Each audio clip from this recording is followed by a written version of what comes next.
رحمن یا رحمن ساعدنی یا رحمن. یہ بہت اچھے لوگ ہیں جو قرآن پہ حفظ کرتے ہیں، اور پھر وہ لوگ بہت اچھے ہیں جن کے بچے قرآن پہ حفظ کرتے ہیں. نصیبوں والے ہیں، کل قیامت کا میدان لگا ہوگا اور پوری کائنات کے لوگ موجود ہوں گے. اللہ تعالیٰ حفاظ کرام کا اجتماع کرے گا علیحدہ، اور ون بائی ون اللہ تعالیٰ ایک حافظ کو فرمائے گا، حافظ قرآن تو نے دنیا میں انسانوں کو قرآن سنایا تھا، آج اپنے خالق کو قرآن سنا.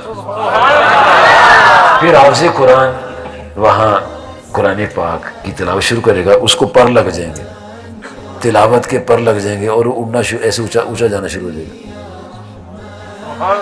وہ پڑھتا جائے گا، اوپر چڑھتا جائے گا، پڑھتا جائے گا، چڑھتا جائے گا، اور جہاں رک جائے گا اللہ تعالیٰ فرمائے یہ تیری منزل ہے، اتنی جنت تجھے عطا فرمائے. اور حافظ قرآن کے والدین کے سروں پر ایسے نور کے تاج ہوں گے جس کی روشنی سورج چاند سے زیادہ ہوگی، لیکن آنکھیں چدھائیں گے نہیں. تو اللہ تعالیٰ جل مجد الکریم ان کے سروں پر تاج رکھے گا. لوگ پوچھیں گے یا اللہ یہ کون لوگ ہیں جن کے سروں پر نور کے تاج ہیں؟ تو اللہ تعالیٰ فرمائے گا یہ وہ لوگ ہیں جن کے بچوں نے قرآن پاک حفظ کیا.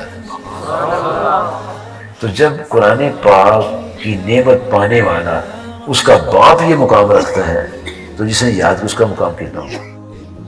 قلبي قرآن واسق حياتي